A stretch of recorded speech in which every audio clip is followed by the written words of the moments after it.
Hi guys, kung mahilig kayo sa mga pabangong pang-baby, ay nako, perfect ito para sa inyo. Kasi ako, sobrang mahilig kasi ako sa baby cologne. Parang gusto ko lang fresh lang, amoy-amoy baby lang, ganon. Yeah, sobrang bango niya. Kung mahilig kayo sa lemongrass, ay nako te, perfect. Ito talaga. Ay, yes, lemongrass na. Ibabaw talaga yung amoy ng lemongrass dito, na may pagka-lemoniscent siya. Ano ba? Paano ba kasi basahin to eh? Kahirap-hirap naman basahin. Basta mahirap siya basahin. Ano ba to?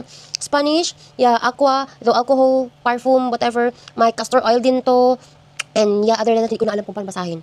Parang bango niya talaga, promise, fresh na amoy lang. Parang bagong ligo na may lemony na amoy, citrusy na amoy, na lemongrass na parang dinikdik na lemongrass, tapos pinakuluan ka nun yung amoy mo nito. So yeah.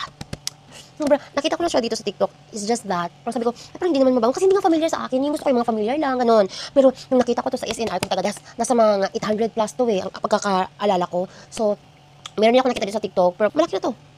Nasa 1.2 liter siya. So, tingnan niyo naman, ang laki niya, di ba? So, binawasan ko na to kasi nagbigay na ako. Ay, naku, pag ganitong mainit yung panahon, perfect lang, perfect na perfect ito na pang cologne. Cologne siya, agua di colonia, yes. Sobrang bango niya. Promise, hindi siya nakakasawa.